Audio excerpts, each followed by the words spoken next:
ప్రియమైన దేవుని పిల్లలారా, యెషయా గ్రంథం 41వ అధ్యాయం 22, 23 వచనాలు చూడండి. దేవుని పిల్లలారా, క్రీస్తు పూర్వము 700 సంవత్సరాలలో ఈ గ్రంథము రాయబడింది. జరగబోవు వాటిని విషదపరిచి మా ఎదుట తెలియజెప్పండి. దేవుడే అంటున్నాడండి. అంటే దేవుని ఎదుట జరగబోయే వాటిని ప్రపంచంలో మనిషి అన్నవాడు చెప్పలేడు. జరగబోవు వాటిని విషదపరచడానికి మా ఎదుట తెలియజెప్పే మనిషి అన్నవాడు ఉండడు అని అంటున్నాడు. నెక్స్ట్ అండి, దాని తర్వాత పూర్వమైన వాటిని విషదపరచండి. మేము ఆలోచించి వాటి ఫలము తెలుసుకున్నట్లు మాకు తెలియచేయండి. లేని ఎడల రాగల వాటిని మాకు తెలియచెప్పుడి. ఏమండి, ఎవరు చెప్పగలరండి భవిష్యత్తు గురించి ఈ ప్రపంచంలో? ఏమండి, 23వ వచనం చూడండి. ఇక మీదట భవిష్యత్తులో ఏవైనా వస్తాయా? ఇక మీదట రాబో వాటిని తెలియచెప్పండి.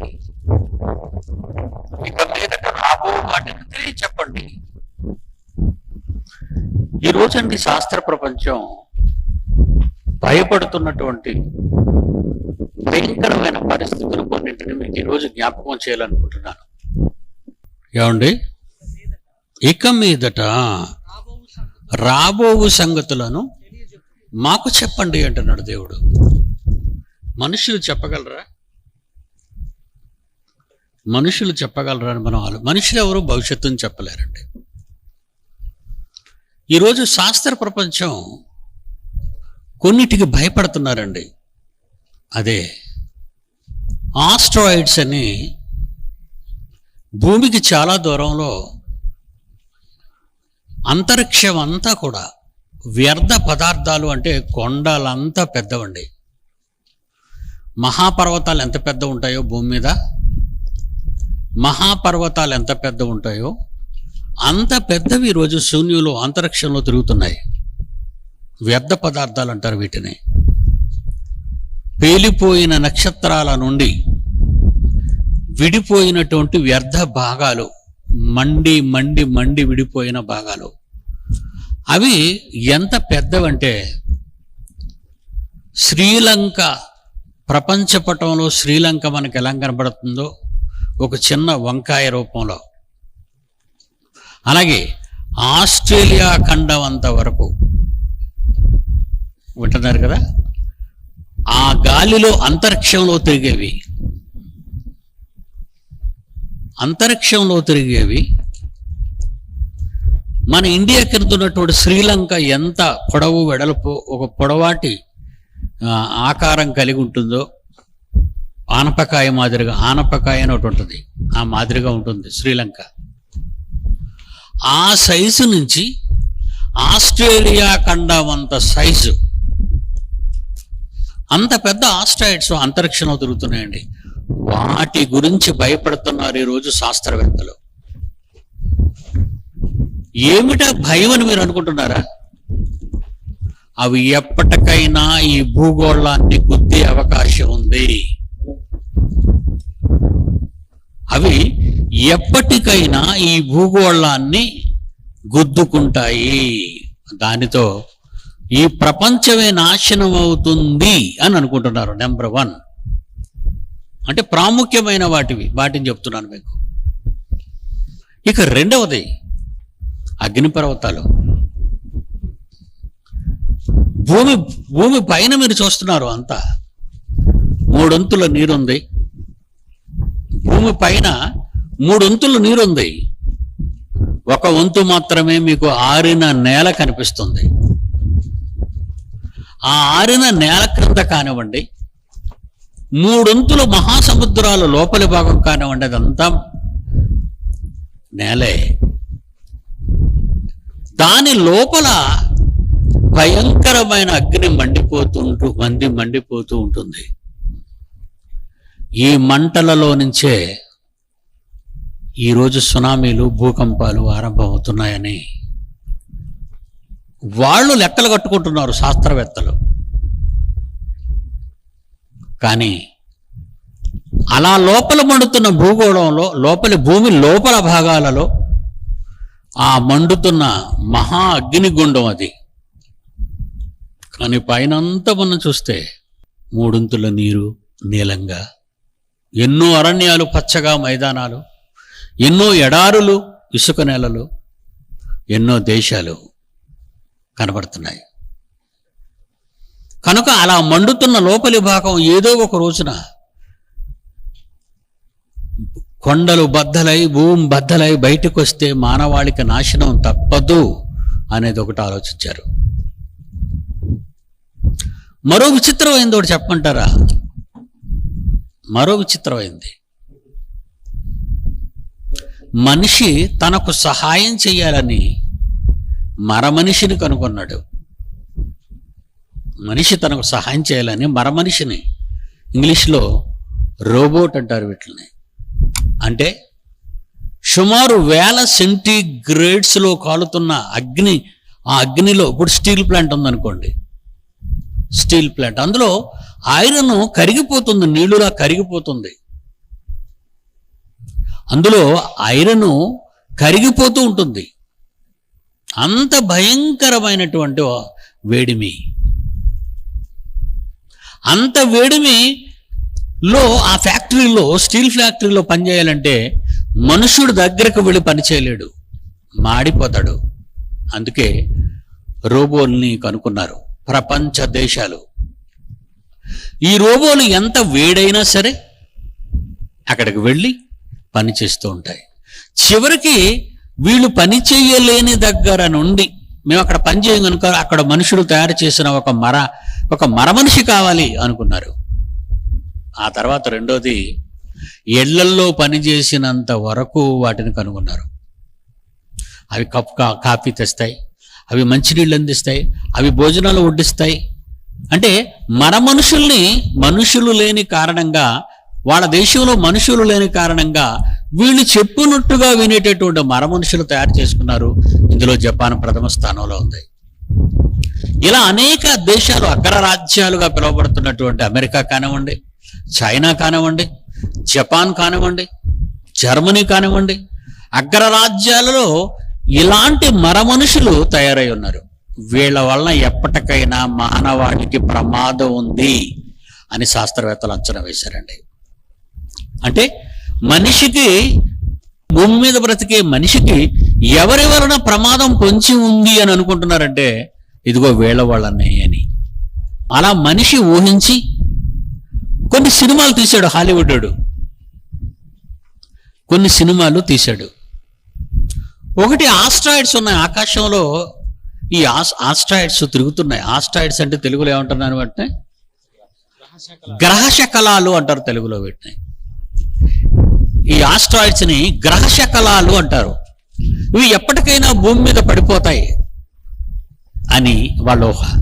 అలా పడితే పట్టణాలే మండిపోతాయి. ఇందాక కుమారుడు మాట్లాడినప్పుడు ఆ మాటల్లో మనం చూసాం. దేవుడు ఏ నిర్ణయానికి వచ్చాడంటే ముంచడానిక, తగలబెట్టడానిక విశ్వాన్ని అని మాట్లాడాడు కుమారుడు. ఈ విశ్వాన్ని ముంచటానిక, తగలబెట్టడానిక? ముంచటానికి నోహ కాలంలో అయింది, తగలబెట్టడానికి లోతు కాలంలో జరిగింది. లోతు కాలంలో సొదొమ గొమొర్రా పట్టణాలని మండించేశాడు. నోవహు కాలంలో ప్రపంచాన్ని ముంచేశాడు అనేవి మనం చూస్తున్నాం. దేవుని పిల్లలారా, మరి ఆ మాటల్లో ఈరోజు ప్రపంచం మండిపోతుందా ఈ ఆస్ట్రాయిడ్స్ వల్ల? డైనోసార్స్ అనే పేరు మీరు విన్నారు. ఒక భయంకరమైనటువంటి క్రూర మృగాలు అవి అంతరించిపోయాయి అని శాస్త్రవేత్తలు ఎందుకు అంటున్నారు అంటే, చాలా కాలం క్రితం అమెరికాలో ఈ ఆరిజోనా ప్రాంతంలో ఒక భయంకరమైన ఆస్ట్రాయిడ్ ఆకాశం నుంచి ఈ గ్రహ శకలం మండి పడిపోయి ఈ డైనోసార్స్ అన్ని చచ్చిపోయాయి అని శాస్త్రవేత్తలు అంచనా వేశారు వాటి మీద. అంటే మండుతూ పడే ఇవి ఇవి ప్రపంచానికి రాబోయే విపత్తులు అని మనుషులు ఈరోజు భయపడుతున్నారు నాయన. అంటే గ్రహశకలాలు భూమి ఆకర్షణ శక్తిలోనికి రాగానే, భూమి ఆకర్షణ శక్తిలోనికి రాగానే ఏం జరుగుతాయంటే మండడం ప్రారంభిస్తాయి, మండిపోతాయి. అలా మండిపోయిన అగ్నితో ఇవి భూమిని ఢీకొంటాయి.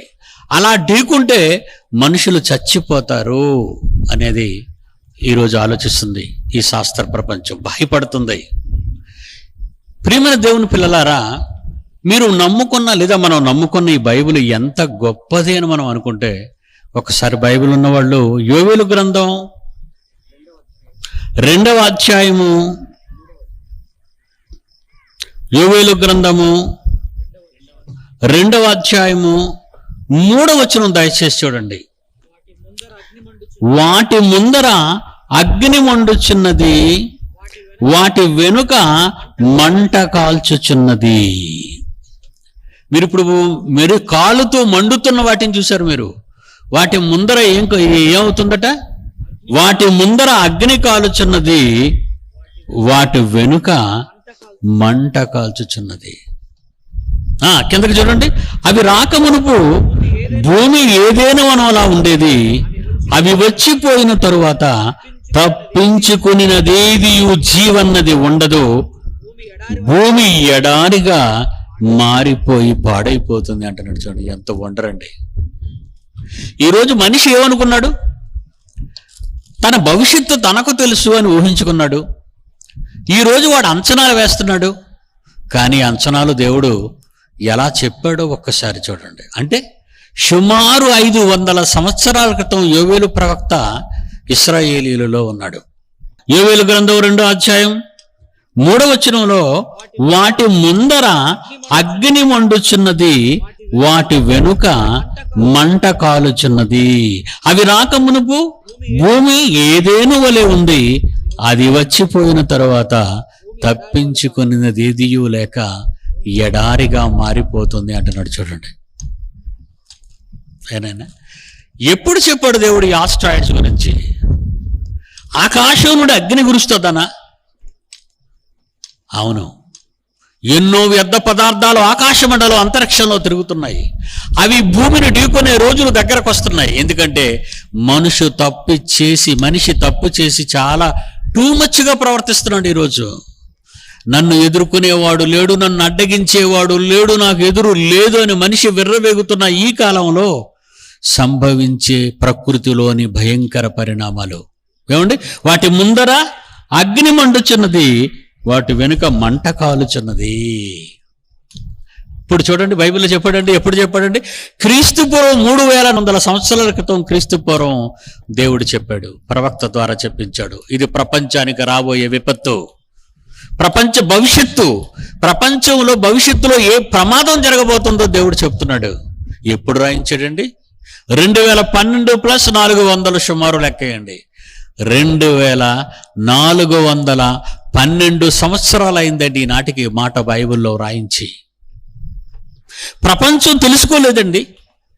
ప్రపంచం హబుల్ టెలిస్కోప్ కనుక్కున్న తర్వాత అంతరిక్షంలోకి వాడు కళ్ళు తెరచి ఎన్నో వ్యర్థ పదార్థాలు తిరుగుతున్నాయి. అవి భూమి మీద ప్రవేశిస్తే మండిపోవడం ప్రారంభిస్తాయి.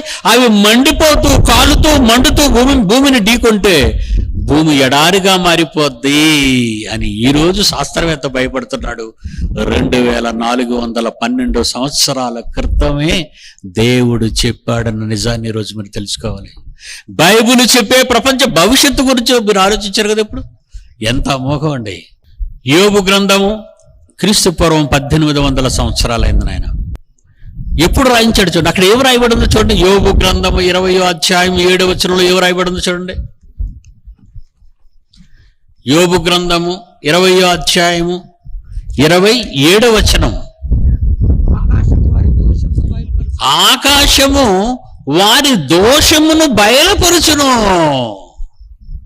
కింద నిలబడి చూస్తే మీరెవరో నాకు తెలియదండి. కానీ నేను ఒక్కసారి 200-300 అడుగులు పైకి వెళ్తే మీరందరూ నాకు ఖచ్చితంగా కనబడతారు. 3000 అడుగులు వెళ్తే ఒక విమానం 3000 అడుగులు ఎగురుతుందండి. అది పైకి వెళ్ళేసరికి కొండలు కూడా చిన్న చిన్న గుట్టలుగా చిన్న చిన్న దెబ్బలుగా కనబడతాయండి. ఇంకా పైకి వెళ్ళిపోతే అసలు అలికినట్టు ఉంటుందండి, ఏం కనబడదండి. దేవుని పిల్లలారా, ఆకాశం ప్రకృతి. నువ్వు ఈ దేని గురించి భవిష్యత్తు చెబుతున్నావా ఈరోజు? ఆ ఆకాశం ఈ 20వ అధ్యాయం యోబు గ్రంథం 27వ వచనంలో ఆకాశము వారి దోషమును బయలుపరచును, భూమి వారి మీదికి లేచును. మట్టి నుండి వచ్చినవి భూమి నుండి వచ్చినవి నీ మీదకి తిరుగుబాటు చేస్తాడంటాడు. చూడండి, భూమి నుండి వచ్చినది ఏదైనా అది నీ మీద తిరుగుబాటు చేస్తుంది అంటున్నాడు. ఆకాశము వారి దోషమును బయలుపరుస్తుంది, భూమి వారి మీదకి లేస్తుంది అన్నాడు. భూమిలో నుంచి ఏమి లేస్తుంది అనుకుంటున్నారు? భూమిలో నుంచి ఏమి లేస్తాయి? మనిషి తన సుఖాల కోసం వేటినైతే నమ్ముకున్నాడో అవే వాడి నెత్తి మీదకి వచ్చి ప్రమాదాన్ని కలిగిస్తాయని దేవుడు ఒకసారి మీకు చెప్పమన్నాడండి.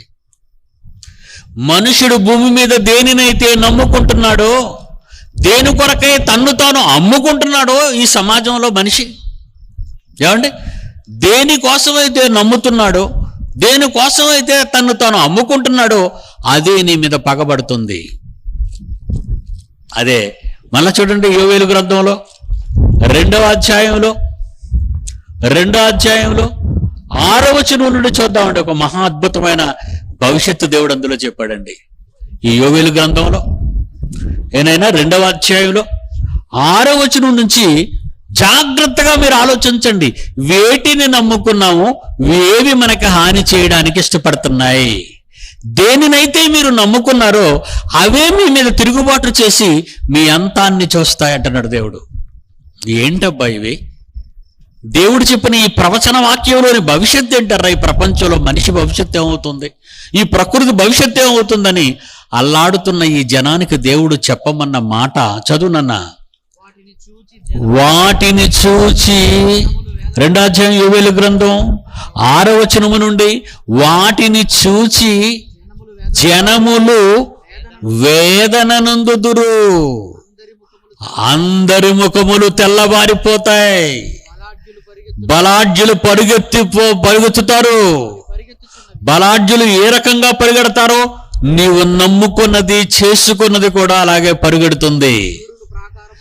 శూరులు ఎలాగైతే అవతల రాజును జయించాలని కోటను ముట్టడించి గోడలను ఎక్కుతుంటాయో అవి గోడలను దాటుకుంటూ ఇటు అటు తిరగకుండా అవన్నీ డిసిప్లైన్ కరెక్ట్ గా వాటికి ఏర్పరిచిన మార్గంలో చక్కగా వస్తున్నాయి. ఒకదాని ఒకటి తొక్కుకో. మనమైనా తొక్కుకుంటామేమో కానీ, రద్దీలో మనల్ని మనం తొక్కుకుంటామేమో కానీ అవి మాత్రం తొక్కవు. ఒకటినొకటి తొక్కుకోవవి. అవన్నీ చక్కగా పోవుచున్నవి. ఆయుధములు మీద వాటి మీద పడి మనిషి అయితే చచ్చిపోతాడేమో కానీ అవి మాత్రం తోవ మాత్రం తప్పవు. పట్టణములు ముఖాలా పరుగులెత్తుచున్నవి, గోడల మీదకి ఎక్కి ఇళ్లలోనికి చొరబడి దొంగలు వచ్చినట్టుగా కిటికీల గుండా మీ లోపలున్న గదులలోనికి ప్రవేశించి వాటి భయము చేత భూమి వణికిపోతుందట. ఏమండి, ఈరోజు మనిషి తయారు చేసిన క్షిపణి అండి, ఖండాంతర క్షిపణి అని ఒకటి ఉందండి. అది ఆసియా ఖండంలోని ఇండియా దేశంలోని ఢిల్లీలో దాన్ని ప్రయోగిస్తే పాకిస్తాన్లో మనం ఎక్కడైతే సూది మనం మోపుతామో అక్కడెళ్ళి గుద్దుకుంటుందంట ఢిల్లీ. మనిషి చేసింది కదా అండి ఇది. ఏమండి, అణు విధ్వంసక పరిణామం అంటారు దీన్ని. ఇలాంటి బాంబులు అటండి ఈరోజు మనిషి దగ్గర గుట్టలుగా ఉన్నాయటండి ప్రపంచ దేశాల్లో. ఈ మధ్య ఒక సంఘటన జరిగింది, మీకు జ్ఞాపకం చేస్తాను. ఇరాన్ సైంటిస్టులు ముగ్గురు ఫ్యూజెస్, యాటమిక్ ఫ్యూజెస్, అణు బాంబుల ఫ్యూజులు తయారు చేశారండి. వాటితో ఇరాన్ దేశం కూడా అణుబాంబులు కలిగిన దేశంగా మారిపోబోతుంది. మనకు చాలా ఉన్నాయండి మన దగ్గర. ఇండియా దగ్గర తెలుసు కదా మీకు. ఇండియాలో ఉన్నాయి, పక్కనున్న పాకిస్తాన్లో ఉన్నాయి, ఆ పక్కనున్న చైనాలో ఉన్నాయి, ఆ పక్కనున్న జపాన్లో ఉన్నాయి. ఏమండి, ఒక అణుబాంబు ఎంత ప్రమాదకరమైందో మీరు చరిత్ర పుటల్లో చదువుకున్నారు. హిరోషిమా నాగాసాకి మీద 2వ ప్రపంచ యుద్ధ కాలంలో అమెరికా ప్రయోగించిన 2 బాంబులు 2 రోజుల్లో 3 లక్షల మందిని చంపేసేయండి. 3 లక్షల మందిని చంపేయండి. అదే హిరోషిమా నాగాసాకి. అమెరికా తయారు చేసిన ఈ బాంబు ఎలా పనిచేస్తుందో చూడడానికి జపాన్ మీద ప్రయోగించిందండి వీటిని. 2 రోజుల్లో, రోజు తప్పించి రోజులు విడిచిపెట్టిందండి. హిరోషిమా మీద ఒకటి, నాగాసాకి మీద ఒకటి. ఈ 2 ఎంత విధ్వంసాన్ని సృష్టించాయంటే 2వ ప్రపంచ యుద్ధ కాలంలో 3 లక్షల మందిని పొట్టన పెట్టుకున్నాయండి. ఈ రోజు వరకు జపాన్లో దాని బారిన పడి ఆ భయంకర పరిణామాలకి అంగవికలులుగా, అంధులుగా, పిచ్చివాళ్ళగా పుడుతున్నారంటే వాళ్ళకి. ఇది 2వ ప్రపంచ యుద్ధంలో అమెరికా తయారు చేసిన బాంబు. మరి ఇప్పుడు లేటెస్ట్ కదంతా. ఒకప్పుడు ఫోన్ వేయించుకోవడానికి 3 సంవత్సరాలు పట్టేది. ఇప్పుడు రోడ్డు మీద పెట్టి సెల్ అమ్ముతున్నారు. ఇమీడియట్గా కొనుక్కొని ఎవరితోనైనా మాట్లాడే ప్రపంచంలో. మరి ఇప్పుడు అణుబాంబు ఎలా తయారవుతుందో మీరు ఊహించుకోండి. అలాగే ఇరాన్ ఈ ఫ్యూజెస్ అణుబాంబుకు సంబంధించిన ఈ ఫ్యూజెస్ తయారు చేశారని ఏమండి ఇజ్రాయెల్ ఏం చేసిందంటే తెలుసండి? పడదు కదండి, ఇస్లాం వాళ్ళకి ఇజ్రాయెల్స్కి పడదండి. ఇజ్రాయెల్ ఏం చేసిందంటే ఆ 3 సైంటిస్టుల్ని చంపేసిందండి. దానికి పగబట్టిన ఇరాన్ బిఫోర్ లాస్ట్ మంత్ మన మన్మోహన్ సింగ్ ఇంటికి ఇంకా 200 అడుగులండి, అంతేనండి. 200 అడుగులు దూరంలో ఇజ్రాయెల్ కార్పొరేట్ని, అంబాసిడర్ని బాంబుతో పగలు నడి రోడ్డు మీద బిడ్డలను తీసుకురావడానికి వెళ్తున్న సాయంకాలం 4 గంటలకి పగ తీర్చుకోవాలనే కక్షతో ఢిల్లీ నడి రోడ్డును చంపేశాయండి. పగ. ఇలా దేశం మీద దేశం పగలు పెంచుకుంటూ ఇలాంటి మారణాయుధాలు గుట్టలుగా ఉన్నాయండి. ఎవరినైనా అడగండి మీరు, ఏమంటే మన దగ్గర ఉన్నప్పుడు గుట్టలుగా ఉన్న ఈ ఆయుధాలు ఎంతవరకు ఉపయోగపడతాయంటే మనం ఉన్న ఈ భూ ప్రపంచాన్ని 100 సార్లు తగలబెట్టొచ్చు అంటారు. మనం ఉన్న ఈ భూగోళాన్నండి 100 సంవత్సరాలు తగలబెడతాడట. అంత పవర్ ఉందట ఇప్పుడున్న బాంబులు. గుట్టలుగా ఉన్న ఇలాంటి బాంబులు. అలాంటివన్నీ ప్రతి దేశపు అంబుల పొదులలో భద్రపరచబడి ఉన్నవి. అది సూది మన మోపి పరాయి దేశంలో దాని పేరు ఖండాంతర క్షిపణి. అంటే ఒక ఖండం నుంచి మరొక ఖండానికి వెళ్ళిపోద్ది. తుపాకీ గుండు అంటే దగ్గరగా కనబడేవాడిని పిలుస్తారు. లేదా ఏమండి టెలిస్కోప్ లాంటి అద్దాన్ని పెట్టి గన్లో పెట్టి ఇంకా కొంచెం దూరంలో ఉన్నవాడిని పిలుస్తారు. కానీ ఒక ఖండం దాటి మరో ఖండం వెళ్ళడం అంటే ఇంచుమించు ఎన్ని వేల కిలోమీటర్ల ప్రయాణం చేస్తుందంటే ఈ బాంబు కొన్ని వేల కిలోమీటర్ల ఆకాశంలోకి ఎగిరి పరాయి దేశంలో, శత్రు దేశంలో సూది మన మోపినంత అక్కడికి వెళ్ళి ఢీకుంటుందటండి.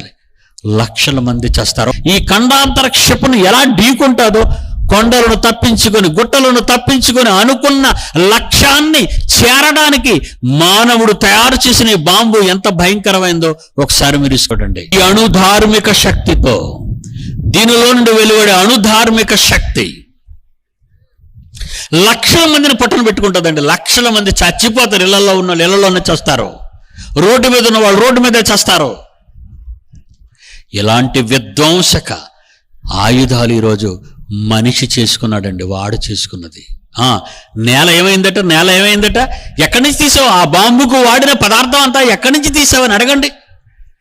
ఒక అణు బాంబుకో, లేక ఒక న్యూట్రాన్ బాంబుకో, ఒక హైడ్రోజన్ బాంబుకో, లేదా మరి ఏ రకమైన బాంబును, నువ్వు న్యూక్లియర్ బాంబునా, ఏ బాంబును తయారు చేసినా దానికి సరిపోయే పదార్థం నీకు ఎక్కడి నుంచి వచ్చింది? ఏ మట్టిలో నుంచే తీసావు అంతటిని. ఈ పదార్థం, ఈ మట్టిలో, ఈ నేలలో ఉన్న పదార్థాన్ని నువ్వు ఇల్లు కట్టుకోవడానికి ఏం తెచ్చుకున్నావు? సిమెంట్ తెచ్చుకున్నావు. సిమెంట్ ఎక్కడి నుంచి వచ్చింది? భూమిలో ఉన్న రాళ్లతోనే కదా బయటకు తీసావు. ఐరన్ ఎక్కడి నుంచి వచ్చింది? ఆ గనుల్లో ఉన్న ఐరన్ ఒకటి తీసుకొచ్చి స్టీల్ ప్లాంట్లో కరిగించి కదా నీకు కావలసిన రాడ్లు వేయించుకుంటున్నావు. Very good. ఇటుకలు ఎక్కడి నుంచి వచ్చాయి? అవి కూడా మట్టిలో నుంచి బట్టీలు తీసి కాల్చి తయారు చేసుకున్నావు కదా. ఇటుకలు నేలలో నుంచే, సిమెంటు నేలలో నుంచే, స్టీలు ఐరన్ నేలలో నుంచే అంతస్తుల మేడలు నువ్వు ఎలా కట్టుకుంటున్నావో ఈరోజు. చివరకు నువ్వు బ్రతకటానికి కూడా ఆ నేల నుంచి వచ్చిన దాంతోనే తిని బ్రతుకుతున్నావు ఈరోజు మనిషి అన్నవాడు. ఆలోచించండి దేవుని పిల్లలారా. మనిషి ఏమైపోయాడు అంటే, మనిషి ఏం చేసుకున్నాడు? వాడు చేసుకున్న దానికి వాడు భయపడిపోతున్నాడు ఈరోజు. ఇవి పాడైపోయేవి కాదండి ఇవి. వీటిని నిర్వీర్యం చేయాలి, వీటిని పాడు చేయకూడదు. వీటిని ఎవడు పాడు చేయలేడు. దీన్ని దీపాల సామాన్ వెలిగించుకోకపోతే నీళ్లు పోసేస్తావు అంతే, ఆరిపోతాయి, పని చేయవు అవి. అదే ఈ బాంబులు నువ్వు నీళ్లు పోసి తారతాయా? వాటిని ఎలాగైనా వాడాలి. ఎలా దీన్ని నిర్వీర్యం చేద్దామని అనుకుంటున్నారట ఈరోజు శాస్త్రవేత్తలు. వీటిని పనికి రాకుండా ఎలా చేయాలి అనుకుంటే అందులో ఒక్కడికి వచ్చిందట ఒక శాస్త్రవేత్తకి ఐడియా. ఊరే మనం తయారు చేసుకుని నువ్వు పోవాలంటే చెదలే తినేయగలవు అన్నారట. అప్పుడే చెదను తీసుకొచ్చి పెంచుతూ ఈ బాంబులన్నింటినీ ఆ చెదలున్న మట్టిలో పాతితే కొంతకాలానికి బాంబు లేదట, అక్కడ మట్టే ఉందట. ఆలోచించుంటారు ఎంత అద్భుతం. కనుక అలాంటి నేల, నిన్ను పోషించే నేల, నిన్ను రక్షించే నేల, నీ ఆకలిని తీర్చే నేల, నిన్ను కన్న ఈ నేల,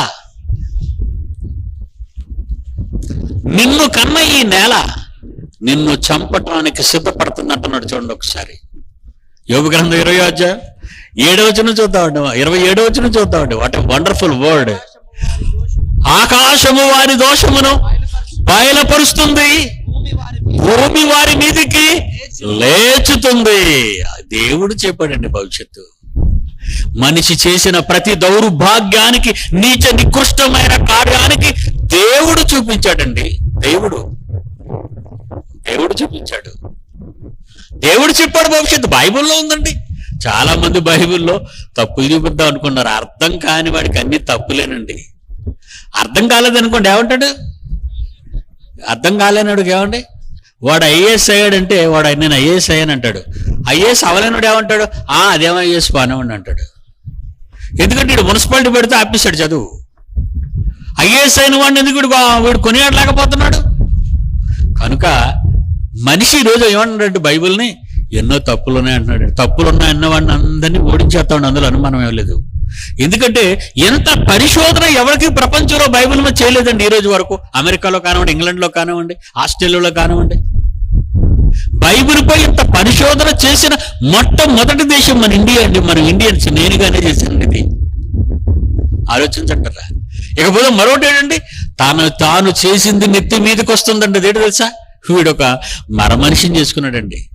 ఆడు ఉక్కు ఫ్యాక్టరీలో పనిచేయడానికి అనుకున్నాడు, భూగర్భంలోకి వెళ్ళి బొగ్గును తవ్వడానికి అనుకున్నాడు, లేదా మాంగనీస్ తవ్వడానికి డ్రిల్ చేయడానికి ఒక రోబోను అండర్ గ్రౌండ్లోకి పంపించాడు. ఇంట్లో వంట చేయడం మొదలుకొని గనులలో, స్టీల్ ఫ్యాక్టరీల్లో పనిచేయడానికి నువ్వు మర మనుషులు చేసుకుంటే ఏదో ఒక రోజు అవి మన మీద తిరగబడతాయని శాస్త్రవేత్తలకి ఇప్పుడు గజగజ వణుకు పుడుతుందండి. అది ఆ వణుకుతోనే హాలీవుడ్ వాడు దీన్ని తీశాడండి. అది మనిషి మీద ఎలా తిరుగుబడుతుందో ఇందులో పిక్చరైజ్ చేశాడు. మళ్ళీ ఇప్పుడు చదువుదాం బైబిల్. క్రీస్తు పూర్వం 400 సంవత్సరాలలో యోవేలు ద్వారా రాయించిన ఒక వాస్తవం, భవిష్యత్తుని అక్షరాల ఇప్పుడు మీరు చూశారు. అది మరలా ఇప్పుడు మనం చదువుతామండి. దేవుడు ఏమి రాయించాడో వీటి గురించి.